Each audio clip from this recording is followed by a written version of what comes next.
지난주에 저희들이 이스라엘의 첫 왕으로 사울이 세워지는 말씀을 배웠죠. 사울이 합당한 사람이어서가 아니고 그가 무엇을 특별히 잘해서도 아니고 순전히 하나님의 은혜로 그리했다라는 것을 배웠습니다. 하나님의 은혜로 시작되었습니다. 우리가 우리의 인생을 돌아봐도 사실은 그래요.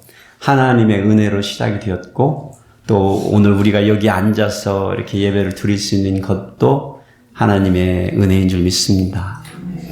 그렇게 사울이 이스라엘의 왕으로 살아간 세월, 그 세월이 자신이나 또 다른 사람들에게 이 기대하던 것과는 다르게 다른 끝이 있었어요. 그래서 그의 그 인생을 이렇게 돌아보면서 제가 그의 인생의 암울한 끝이죠. 암울한 끝이죠. 어둠의 끝인데 그러한 암울한 끝을 불러온 것이 무엇일까라는 생각을 좀 이렇게 하다가 화근이라는 단어가 떠올랐어요. 화근. 화근. 화를 불러오는 뿌리죠. 뿌리. 그러면서 옛 성인들이 어떤 문제를 진짜로 해결하기 위해서는 그 화근을 없애야 된다는 말을 하잖아요. 사자성어로 참초재근이라는 말을 참초재근이라는 말을 가르쳤답니다. 제가 저 나무에 저 엄청난 뿌리들을 일부러 여러분들이 보시고 우리 속에 있는 죄의 모습은 저렇게 안 보이죠. 안 보이죠. 뭐 사실은 나무들의 뿌리도 사실은 대부분은 안 보여요. 그런데 제가 여러분들이나 저 스스로에게도 저렇게 뿌리가 있다는 걸 보여드리기 위해서 저렇게 겉으로 드러난 나무의 뿌리를 그림으로 보여드리는데 참초재근이라는 사자성어는 벨참, 풀초, 버릴제, 뿌리근. 그래서 배대 뿌리채 다 뽑아버려야 그 화근이 제거될 수 있다라고 군자들은 그렇게 가르쳤다는 거예요. 근데 저는 매번 이렇게 잡초를 뽑다가 드는 생각이 이거 뽑아도 끝이 없네라는 생각이에요.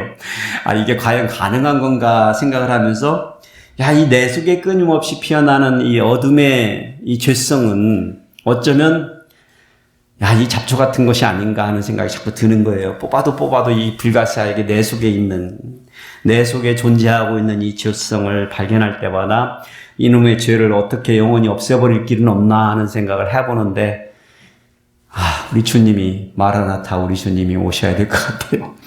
우리 주님이 오셔야만 비로소 이 일의 해결이 되겠구나. 그래서 성도들이 마라나타 노래를 찬양을 즐겨 부르고 기대하고 소망하는 이유가 거기에 있는 것 같아요.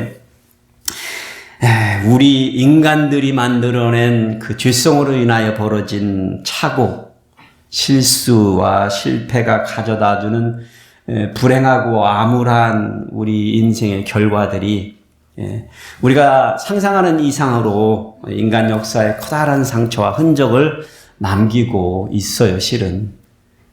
그리고 우리가 걸어가고 있는 흔적들도 여러 가지 잘한 흔적들도 있지만 잘못한 흔적들, 실수한 흔적들, 나도 모르게 넘어진 흔적들, 그로 인하여 상처받는 사람들, 그로 인하여 아파하는 사람들, 그로 인하여 시험 드는 사람들의 흔적들은 여기저기에서 있습니다. 오늘 우리가 본문을 통해서 배우는 이 사울 왕의 인생을 통해서 우리가 배우는 것이 이건 것 같아요. 이게 뼈저리게 느끼는 것이죠. 그래서 오늘 교독 말씀은 사무엘상 13장 1절에서 15절까지 교독을 하시겠습니다. 사무엘상 13장 1절에서 15절까지 하시는데 어떤 극한의 상황에서 나는 나의 또 다른 모습을 본 적이 있다. 천사 같은 모습이 아니라 저는 좀 부정적인 이미지에서 내가 극한의 상황에 이르렀을 때 나도 몰랐던 나의 암울한 모습을 본 적이 있다 하시는 분이 먼저 읽으시고 그 나머지 분들이 두 번째를 읽으시면 되겠습니다. 시작. 사울이 왕이 될 때에 40세라. 그가 이스라엘을 다스린 지 2년에 이스라엘 사람 3,000명을 택하여 그 중에서 2,000명은 자기와 함께 믹막스와 베델산에 있게 하고 1,000명은 요나단과 함께 베냐민 기브아에 있게 하고 남은 백성은 각기 장막으로 보내니라. 요나단이 게바에 있는 블레셋 사람의 수비대를 치매 블레셋 사람이 이를 들은지라 사울이 온 땅에 나팔을 불어 이르되 히브리 사람들은 들으라 하니 온 이스라엘이 사울이 블레셋 사람들의 수비대를 친 것과 이스라엘이 블레셋 사람들의 미움을 받게 되었다 함을 듣고 그 백성이 길갈로 모여 사울을 따르니라.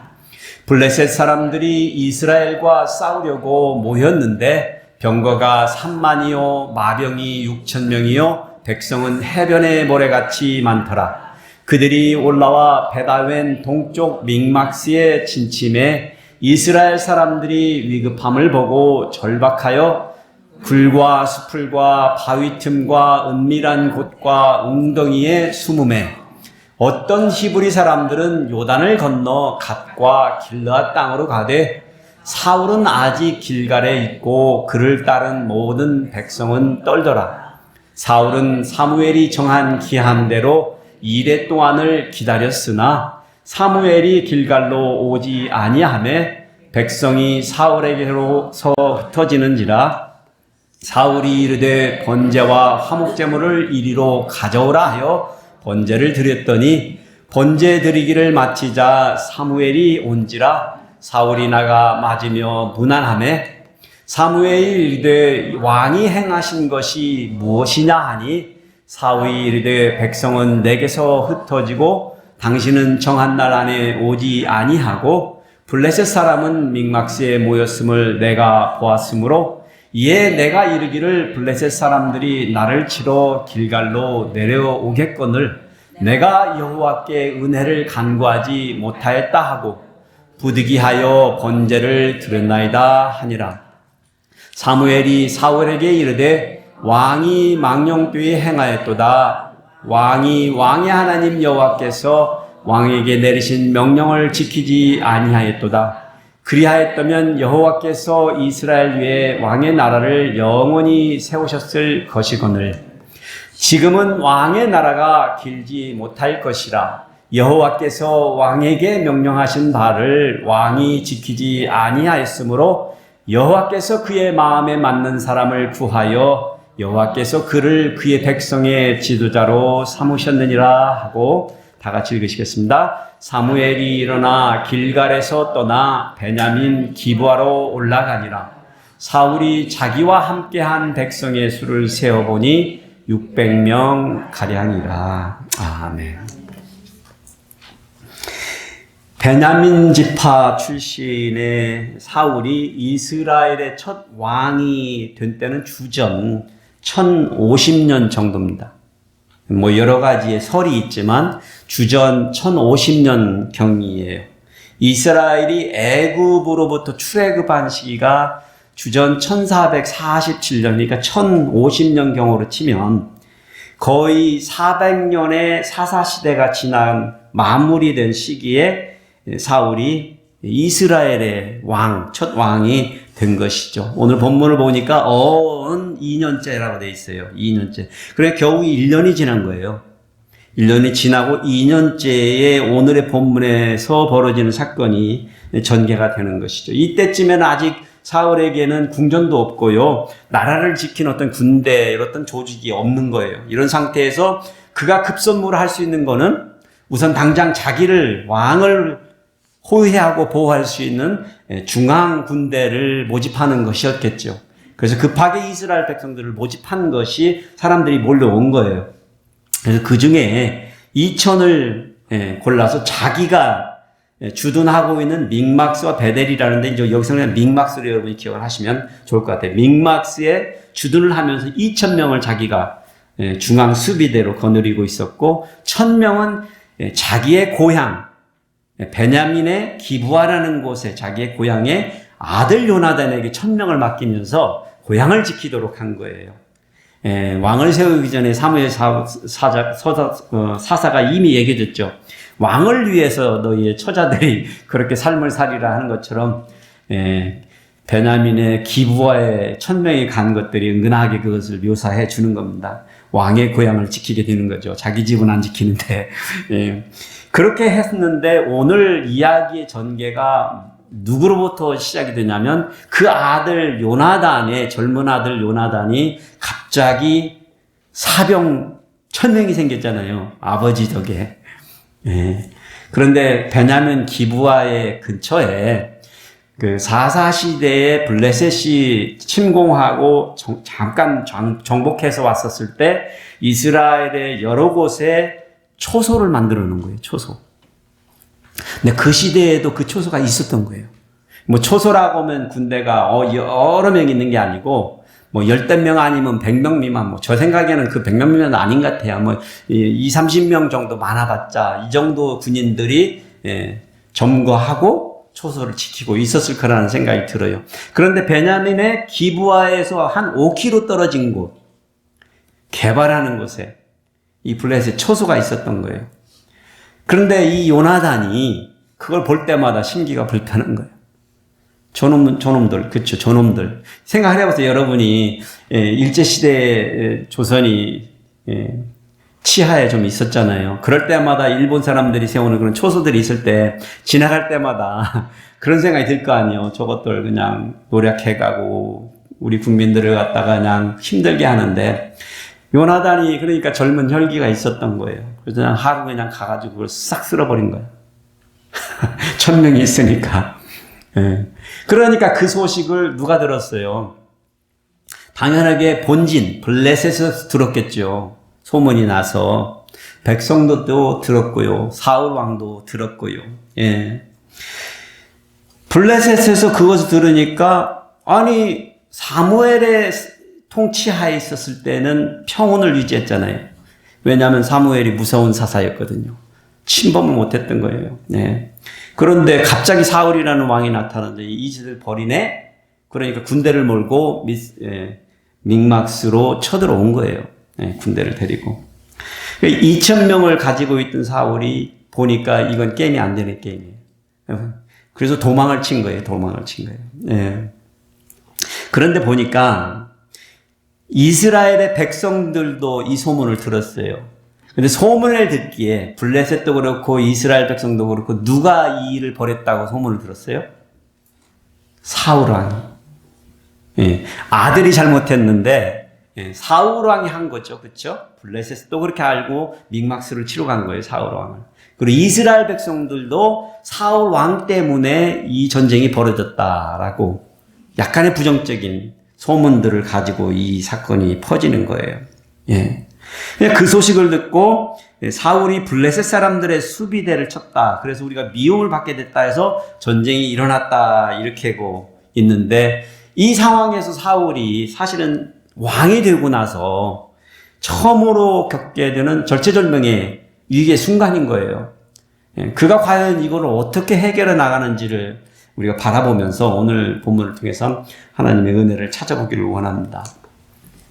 이스라엘의 첫 왕의 사울이 결론부터 말씀을 드리면 자기 나라, 자기 가문에게 주어진 나라에 대한 하나님의 약속의 끝을 불러와 버립니다.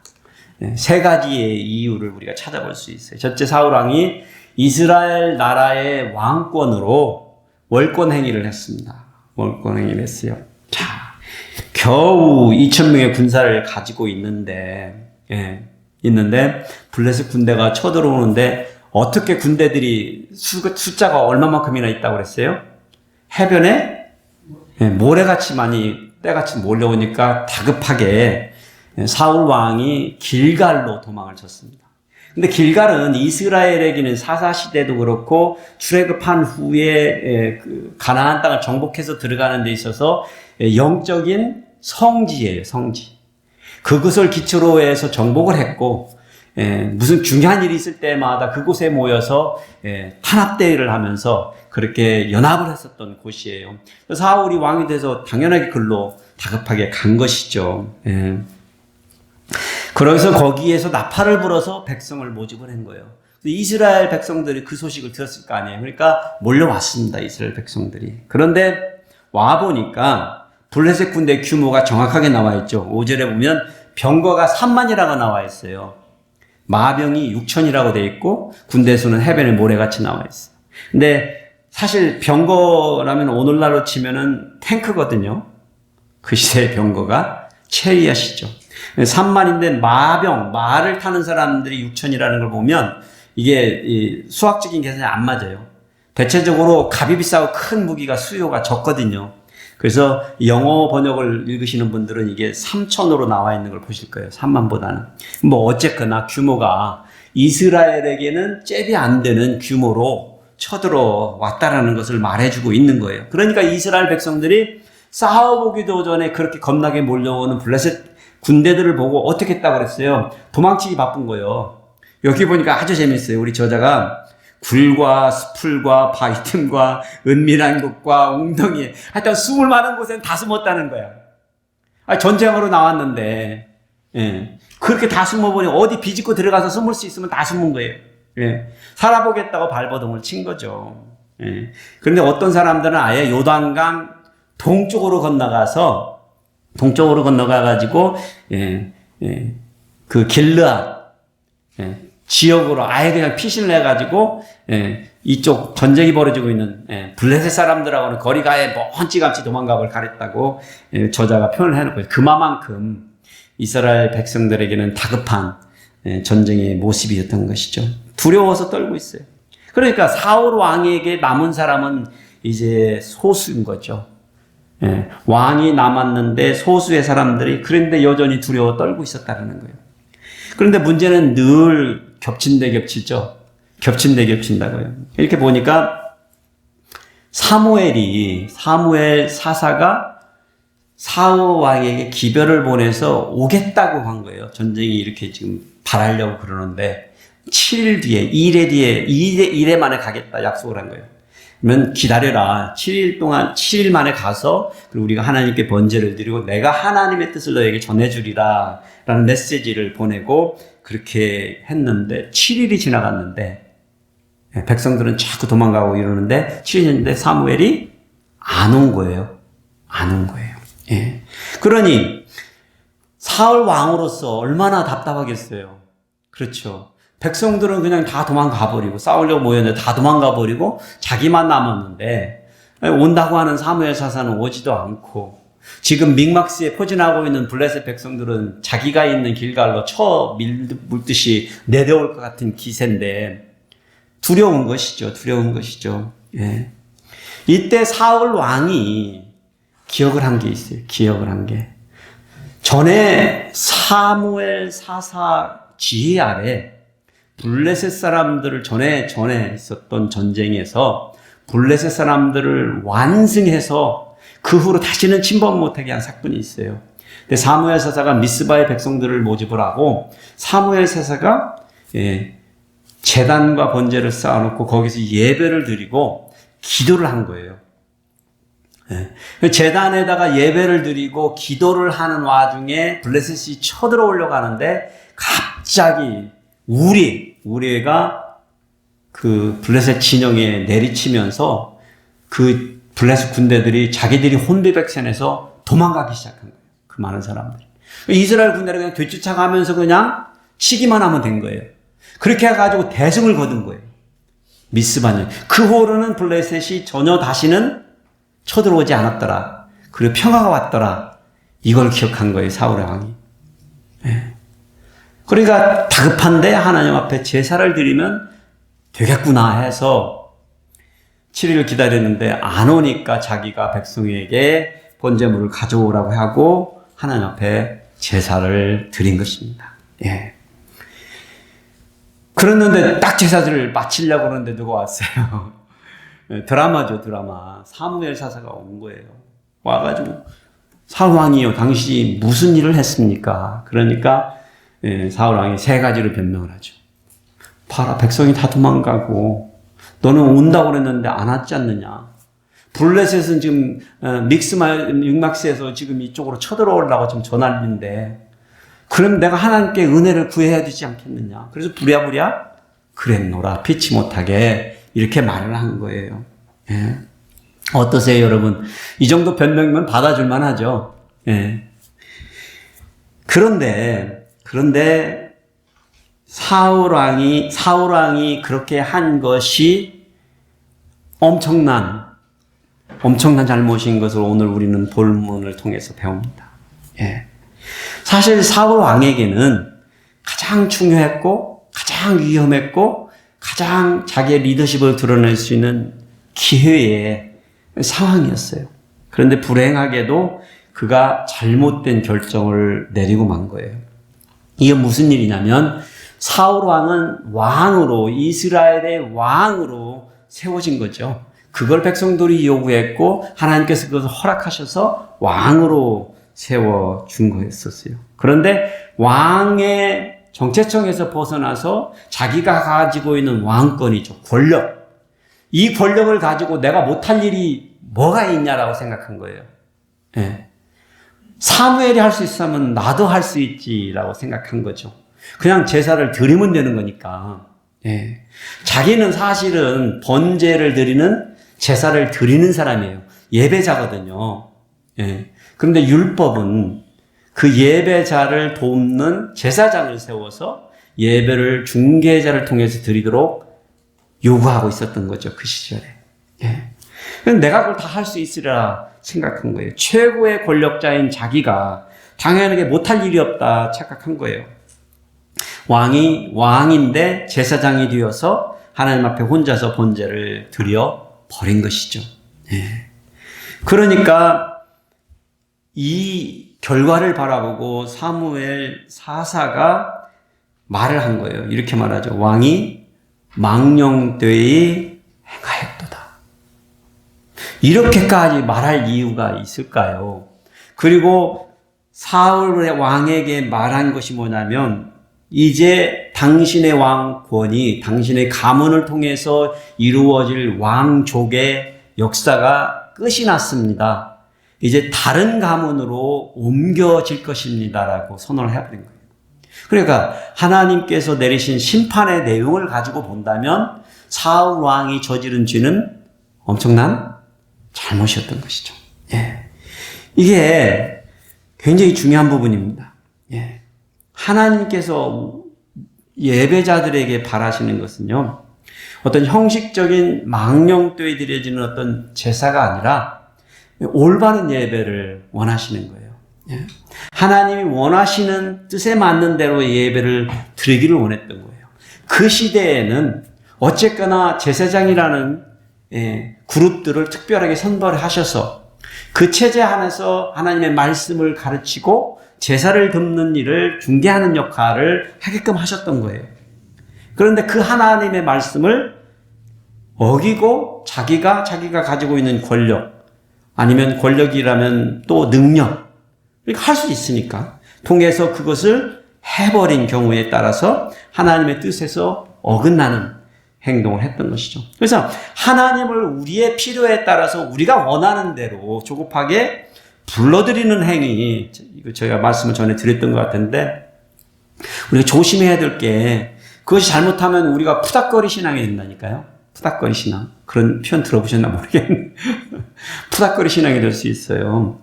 뭔가는 열심인데, 기억나시는지 모르겠어요. 그 바알 선지자들이 그 산에서 엘리야 선지자하고 막 싸울 때 그들이 하늘에서 불을 내리게 하기 위해서 어떻게 합니까? 막 외치면서 소나무 뿌리를 뽑고 막 기도를 하죠. 예. 안 되니까 막 자기 몸에다 상처를 내면서 피를 질질 흘리면서 와서 그렇게 해달라고 막 외치잖아요. 그런 어리석은 신앙인의 행위를 통해서 하나님을 움직일 수 있다고 생각하는 것이 착각이라니까요. 예. 하나님이 움직이시는 방법은 그냥 잔잔해요. 고요해요. 그냥 우리가 그분의 말씀에 뜻에 부합되게 순종해 나갈 때 벌어진다니까요. 예? 그렇게 이루어진다니까요. 근데 우리는 마치 우리가 뭔가를 해야만 하나님을 소환시키고 하나님이 귀가 멀었나? 들으셔가지고 우리가 원하는 걸 이미 다 알고 계시다니까요. 그건 우리 보고 우리 스스로 알아들으라고 그걸 기도하라고 그러는 거예요. 우리 보고 소리치라는 얘기, 옆에 사람 들으라는 얘기도 아니고 하나님 들으라는 얘기도 아니에요. 다 알고 계시다니까요. 네 자신이 알으라고. 내가 필요한 것이 뭔지 겸손하게 내가 간구해야 될 게 뭔지를 알고 무릎 꿇으라고. 예? 항복하라고 하나님 앞에 그거를 요구하시는 거거든요. 근데 사울은 자기가 왕인데 떳떳하게 자기가 그냥 행위를 하면 되리라라고 생각하니까 이것이 엄청난 죄가 되었던 것이죠. 자기 자신에게 주어진 왕권이 엄청난 것이잖아요. 예. 그런데 그것을 한계를 벗어나서 제사장이 할 수 있는, 사무엘 사사가 할 수 있는 일을 함으로써 월권 행위를 해버린 거죠. 예. 그래서 우리는 우리의 정체성에 합당한 일을 행하는 것이 굉장히 중요합니다. 나도 할 수 있는데 그래서 할 수 있는 게 아니에요. 예. 나는 나에게 주어진 나의 본분에 충실한 삶을 사는 것이 우선이라니까요. 예. 사울 왕은 사실은 군대를 조직했으면 그 군대를 모집하고 그 군대를 도망가지 못하게 하고 그 군대를 훈련시키고 그들이 떠나가지 않도록 하는 일이 더 급선무였던 것이죠. 예. 그게 자기가 할 일이 있으니까. 그게 왕이니까. 때로는 우리는 이런 생각이 있어요. 내가 하지 아니하면 다른 사람이 해주지 못하는 일들이 있잖아요. 그렇죠? 왜냐하면 내가 그 책임자니까. 나에게 주어진 정체성이니까. 우리는 누구에게나 다 리더십이 있다고 제가 말씀 전에 드린 적이 있어요. 잘 생각해 보면 우리는 다 리더예요. 근데 가장 중요한 우리 리더십이 발휘되어야 될 곳이 어디냐면 내가 안 하면 해줄 사람이 없는 곳. 내 남편의 아내, 내 아내의 남편, 내 부모의 자식, 내 자식들의 부모. 그렇죠? 성도의 입장에서도 마찬가지고요. 여러분이 맡으신 어떤 사역이 있다면 내가 안 하면 다른 사람이 해줄 수 없는 그런 조그마한 것들이 가장 중요한 합당한 정체성이라니까요. 아무리 좋은 일이라도 크고 멋있는 일이라도 내가 안 해도 다른 사람들이 할 수 있는 일이면 내 일이 아닌 거죠. 그렇잖아요. 아무리 급선무해도 그게 내가 아니더라도 누군가가 할 수 있는 일이라면 그렇죠. 근데 우리들은 그런 데는 관심이 많아 사실은. 예. 근데 우리는 조금 더 우리의 시야를 돌릴 곳은 뭐냐면 나만 할 수 있는 일. 하나님이 나에게만 주신 그 정체성. 내가 아니면 할 수 있는 사람이 없는 거죠. 맡겨놨으니까. 그것이 굉장히 중요하다는 걸 깨달으셔야 돼요. 예. 내가 그 자리를 꿰차고 있는데 내가 안 움직이면 누가 밀어내겠어요? 어떻게? 안 되죠? 어렵잖아. 기다리다가 못하고 마는 거죠. 예, 못하고 마는 거죠. 그래서 여러분들에게 주어진 조그마한 사역들과 그 책임들은요, 예, 미국 대통령 포지션보다도 더욱더 중요한 거예요. 정말이라니까요. 예. 김정은이가 어떻게 정치하는 것보다 여러분이 조그마한 그것이 얼마만큼이나 더 중요한지를 깨달으셔야 된다. 예, 예. 나만 할 수 있는 내에게 맡겨진 조그마한 일들, 그런 일들을 무시하지 마셔야 돼요, 여러분. 예, 예. 그래서 그러한 것을 이렇게 사울의 이 역사를 통해서 이 시간에 여러분 저희들이 이해하고 우리 스스로 정직하게 그걸 물어보고, 내 정체성에 합당한 한계점, 그것이 무엇인가? 누구나에게 크고 작지만 그 리더십은 주어졌고 그 리더십은 나에게 요구되고 있다는 거예요. 요구되고 있다는 거. 그거를 여러분들이 깨달으시고 축복 받으시길 바랍니다. 두 번째, 우리는 사울 왕이요, 하나님 나라의 백성이 기억해야 할 최고의 본분을 망각했습니다. 예. 사울은 자신이 감당해서는 아니 되는 제사장의 일을 행한 거잖아요. 그러니까 제사장의 특권을 어떻게 한 거예요? 빼앗은 거죠. 훔친 것이죠. 네. 하나님 앞에 그렇게 해서 죄를 범했는데 정작 자신이 해야 할 일이 뭔지를 파악을 못한 거예요. 이스라엘의 왕이 주변 국가의 왕들하고 같았을까요? 달랐을까요? 이스라엘의 백성들이 왕을 달라고 해서 하나님이 허락을 해주셨어요. 그런데 하나님의 뜻은 그 이스라엘의 왕이 주변 국가의 왕들과 똑같은 왕이 되라고 그랬을까요? 아니죠. 여전히 하나님께서는 이스라엘의 백성과 이스라엘의 왕의 무엇이 되기를 원하셨어요? 왕이 되기를 원하셨어요. 그러니까 사울 왕은 왕이지만 여전히 그는 하나님의 백성이었던 것이죠. 그래서 그가 백성으로서, 하나님의 백성으로서 그가 따라야 될 최고의 법은 하나님의 말씀이었던 것이죠. 율법이었던 것이죠. 자기가 아무리 권력이 있어도 나라의 왕이지만 최고의 권력자이지만 그도 역시 법을 따라야 돼요. 그런데 이게 오늘날의 대통령도 법을 초월하지 못하는 헌법이라는 건 아시죠? 그렇죠. 아무리 권력이 있어도 대통령도 그 법을 우선할 수 없는 거예요. 오늘날의 법도 그런데 하나님이 버젓이 만들어주신 하나님의 백성들이 이스라엘의 국가의 왕이 하나님의 말씀을 무시하고 그냥 해버렸다는 거죠. 말씀드렸어요. 아무리 고상한 일을 위해서도 하나님의 말씀을 불순종하면서까지 하는 것은 하나님이 기뻐하지 않으신다는 거예요. 사울 왕이 벌인 실수가 바로 여기에 있는 거예요. 그러니까 사무엘 선지자가 뭐라고 그래요? 왕이 왕의 하나님 여호와께서 왕에게 내리신 명령을 지키지 아니하였도다. 어떻게 생각하면 참 기특하네. 하나님 나를 기억하고 예배도 드릴 줄 알고 참 착하다. 그렇게라도 그 바쁜 와중에 제사라도 지내고 이렇게라도 칭찬하실 수 있는 하나님의 우리의 생각이라면, 합리적인 생각이라면 그럴 수 있는 상황인데요. 뭐라고 그래요? 아니, 너는 너에게 준 명령을 지키지 않았다. 그러니 지금 왕의 나라가 길지 못할 것이다. 여호와께서 그의 마음에 맞는 사람을 구하여 여호와께서 그를 그의 백성의 지도자로 삼으셨느니라. 과거형으로 되어 있어요.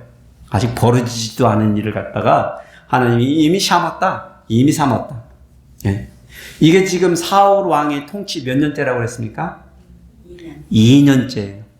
몇 년 통치했는지 아시는 분?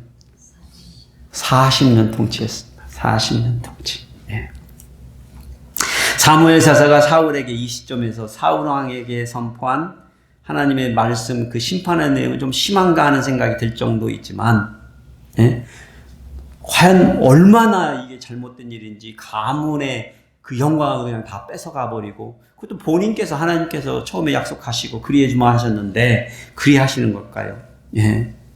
그런데 사실 잘 생각해 보면 앞으로 40년간 사울이 통치하는 그 기간 동안 그는 누누이 내내이 어떤 삶을 살아갈 수 있을까요? 하나님의 말씀을 지켜나갈까요? 불행하게도 오늘 우리는 본문에서 사울 왕이 사무엘에게 내가 죄를 지었나이다 무릎을 꿇는 장면을 보여주지 않고 있습니다. 그저 서운할 뿐입니다. 그저 서운할 뿐이에요. 야, 너 사무엘, 너 옛날에는 그렇게 나서 싸워서 이기고 하더니 안 도와주냐 이런 느낌인 거예요. 서운할 뿐이에요. 자기가 하나님 앞에 잘못하는 것을 고백하잖아요. 그리고 앞으로 40년간의 통치가 그 역사를 반복해가는 역사라는 거예요. 그러니 하나님은 이미 아신 거죠. 아신 거죠. 성도들에게 있어서요, 우리 성도들에게 있어 모든 삶의 최종적인 권위는 어디에 있다고요? 목사의 말에 있지 않습니다. 믿음이 있어 보이는 사람의 말에 있지 않습니다. 어디에 있습니까? 하나님의 말씀에 있습니다. 제가 우리 침례교회를 좋아하는 이유 중에 딱 하나를 말해보라면, 누가 뭐래도 싸운다면 말씀으로 싸워서 말씀이 이렇게 얘기합니다 하고 할 수 있는 세상에 있는 교단이 있다면 침례교회라서 그렇습니다. 여러분이 제가 하는 말에 틀렸습니다라고 말씀으로 와서 얘기하면 제가 항복. 그리고 그게 부끄럽지 않은 거예요. 누군가가 말씀을 통해서 우리에게 깨달음을 주고 내가 잘못된 것들을 얘기를 해주는 것은 잘못된 게 아니에요. 도전이 아니에요. 우리는 그렇게 할 수 있도록 그런 특권을 가지고 있는. 왜냐? 우리 하나님의 말씀을 최고의 권위로 보기 때문에 그렇습니다. 절대적인 표준은 하나님의 말씀이에요. 내 경험이 아니에요. 내 간증이 아니에요. 하나님이 나에게 무슨 걸 말씀하셨다? 미안합니다. 그거는 여러분에게 주신 하나님의 지극히 개인적인 은혜일 뿐입니다. 여러분이 듣고 여러분이 행하실 일이지 그것이 누군가 다른 사람들이 듣고 행할 일은 아닙니다. 우리는 우리에게 주어진 하나님의 말씀에 따라서 사는 것, 순종하는 것이 우리의 주어진 삶의 목적인 것이죠. 그래서 우리가 아무리 상황적으로 급하고 다급해도 하지 말아야 될 일이 뭐라고요? 하나님의 말씀에서 벗어나면 안 되는 거예요. 예. 하나님의 말씀을 어긋나게 하면서 뭘 하겠다고요? 예. 안 된다니까요. 안 된다니까요. 말씀과 상충할 때는 안 움직이는 게 최고예요. 예. 아무리 좋은 일이라도. 예. 그렇습니다. 하나님의 백성은 상황 따라 사는 사람이 아니라 뭘 따라 사는 사람들? 하나님의 말씀 따라 사는 사람들. 내 판단이 아니라, 내 경험이 아니라, 내 생각이 아니라 하나님의 말씀에 맞게 사는 것이죠. 근데 사실 그렇게 살기 위해서는 믿음이 필요하고 용기가 필요한 거예요. 용기가 필요한 거예요. 그래서 저는 우리 소노마 하는 침례교회 성도님들이 그런 용기를 가지고 좀 사셨으면 좋겠어요. 뭐 전에 우리 이랬어 이런 말은 안 통한다니까요. 그냥 우리 하나님 오늘 이렇게 얘기하셔 우리 말씀에 이렇게 합시다 그러면 그게 가장 최선의 길인 거죠. 옛날에 그렇게 했던 거는 앞으로의 우리가 할 일은 하나님이 원하시는 일이라면 우리가 연합하고 그 뜻을 따라 나아가는 것이죠. 그런 용기 있는 그렇게 진취적이고 우리에게 맡겨진 그 사명을 감당하는 일. 말씀을 위배하는 삶을 사는 게 아니라 말씀을 따라 삶을 사는 저와 여러분이 되시기를 축복해드립니다. 아멘. 세 번째로 사울은 이스라엘 나라를 위한 자기 왕권의 사명을 지키는 일에 실패해버린 거예요. 궁극적으로 남의 일에 판나라, 폭나라 그러는 사람들이 문제가 뭐냐면 이 일이에요. 이 문제야. 그렇게 열심히고 바쁜 사람들 있죠. 남의 일에. 근데 문제는 자기 일에는 무관심하다는 거예요. 자기에게 주어진, 제가 아까 말씀드렸어요. 자기밖에 할 수 없는 일에 이 손을 놓고 있어요. 그 사람만이 할 수 있는 일에 손을 놓고 남의 일에 콩나라 판나라 하면서 이 사울이 딱 그 짝이 나버린 거예요. 그 짝이 나버린 거예요. 그러니까 보세요. 하나님의 징계로 바로 곧바로 나타나니까 사무엘 사사가 어때요? 기분이 나빴죠. 자기를 기다리라고 했는데 못 기다린 거죠. 7일이 지났다고. 사람들은 그렇게 얘기할 거 아니에요. 야, 네 탓이다. 뭐 환멸적으로 그렇게 얘기할 수 있죠. 근데 그 문제가 아니잖아요, 지금. 사무엘은 지금 하나님의 말씀을 내가 제사 드리고 하나님께 여쭈어서 하나님의 뜻을 너에게 말해주리라. 이게 굉장히 중요한 부분이거든요. 인간적으로 내가 몇 시에 갈게, 며칠 갈게, 이게 문제가 아니거든요. 사람들은 네가 잘못했잖아. 그건 이유가 안 된다니까. 이 사람이 잘못하고 저 사람이 잘못하고 누구나 다 잘못할 수 있잖아요. 그렇잖아요. 그렇죠? 그런데 우리 인간들은 다 잘못하고 있는데 그것이 우리가 하나님의 말씀을 어겨도 되는 구실을 주지 않는다니까. 저 사람이 저렇게 했으니까 나는 이렇게 하면 내가 하나님의 말씀을 불순종하게 된 거예요. 아무리 이유가 합당해도. 사울이 그렇게 해버린 거예요. 사무엘 사사가 그냥 가버린 거예요. 가버린 거야. 너가 안 놀아 이제. 그리고 사무엘 사사가 사울의 왕을 지지를 안 해준 거죠. 이때 이후로 홀로 남은 거예요. 그러니까 자기와 함께 남은 백성들을 숫자를 세봤네요. 몇 명이나 나왔어요? 겨우 600명이에요. 600명. 겨우 600명.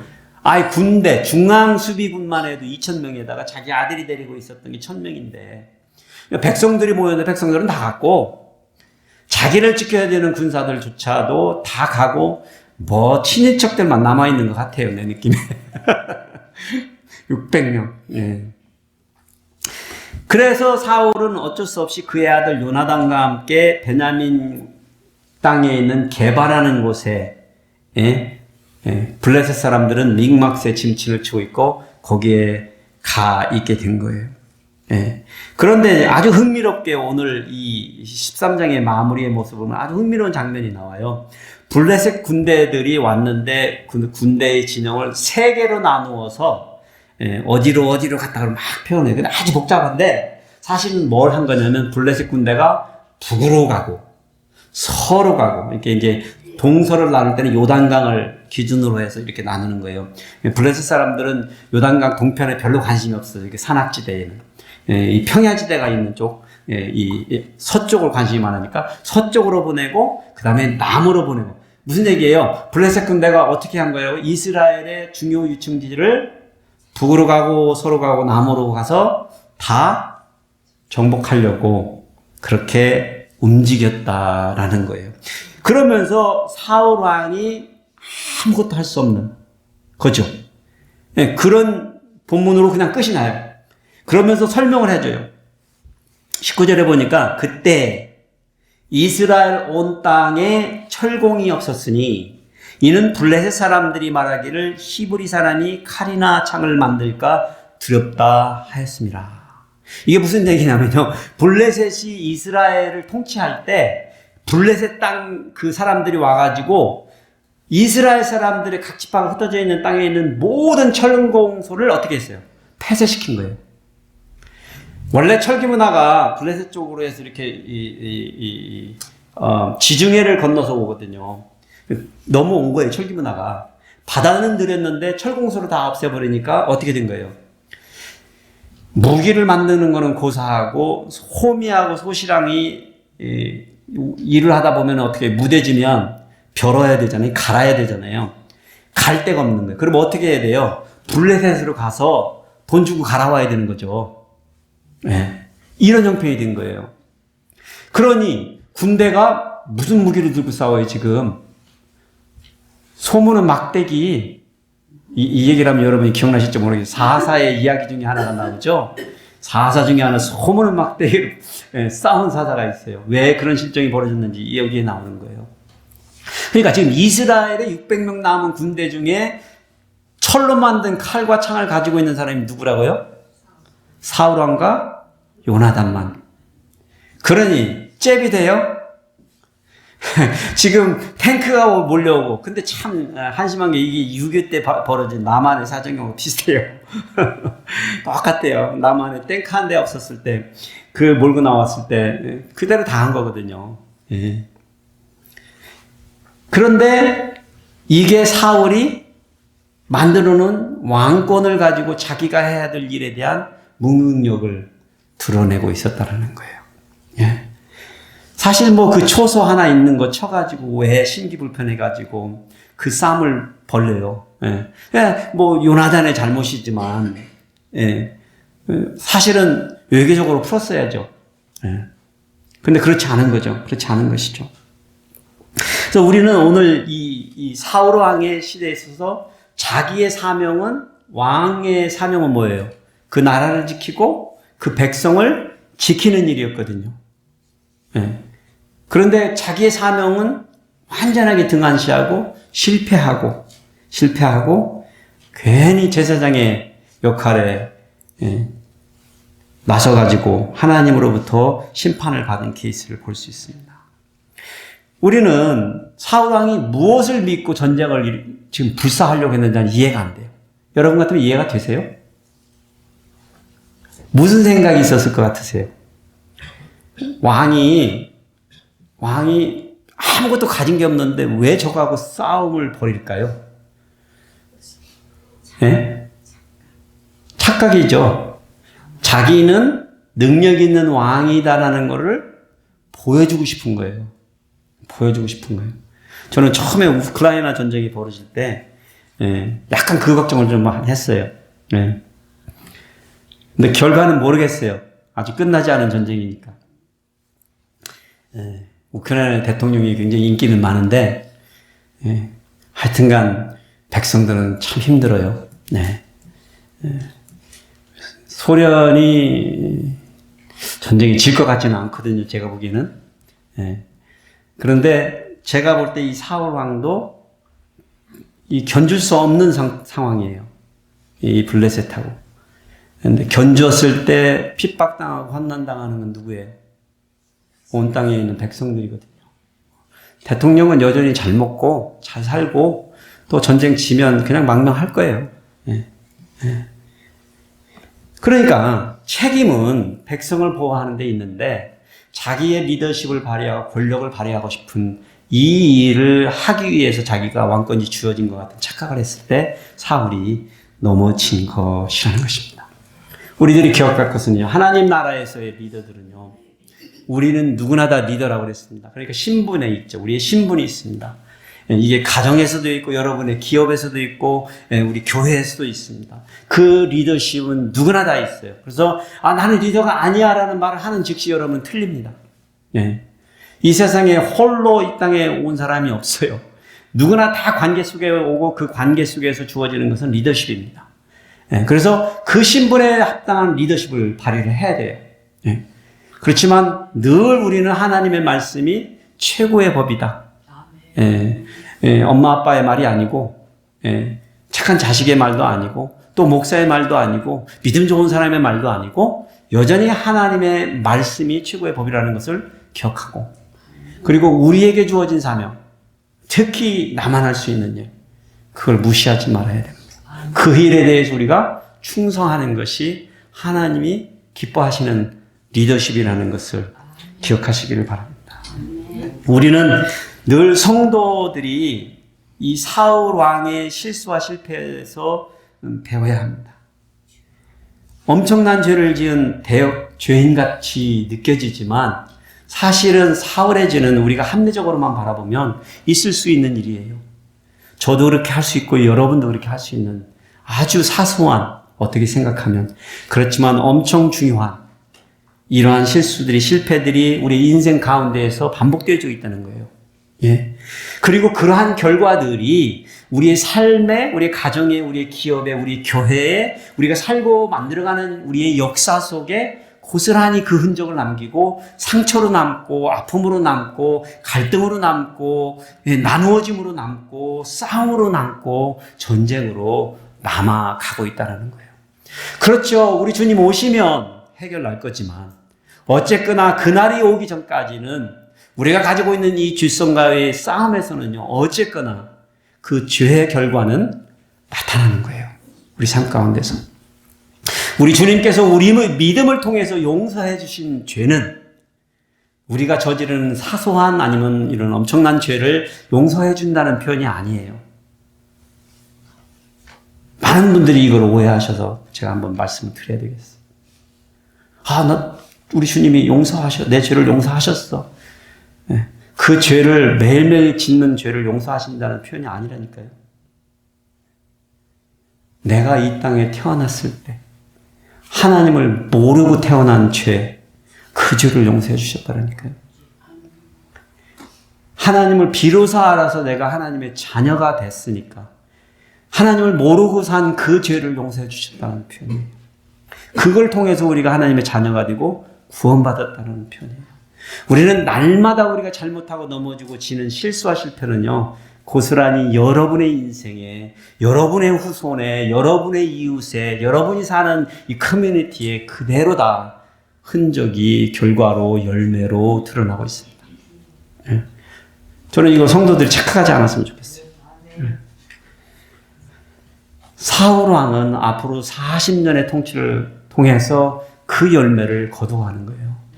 하나님이 떠난 은혜가 빠진 그 통치하는 열매를 거둬가면서 이스라엘의 역사가 하나님이 예견했던 것처럼 그렇게 벌어지는 역사를 봅니다. 저는 우리 성도님들이 우리에게 맡겨주신 정체성, 사명을 조금은 좀 더 심각하게 생각하시되 그냥 어디에서 장 맡고 어디에서 뭐가 되고 이런 거 신경 너무 쓰지 마시고 나만 할 수 있는 일, 제가 이걸 여러 번 지금 반복하고 있어요.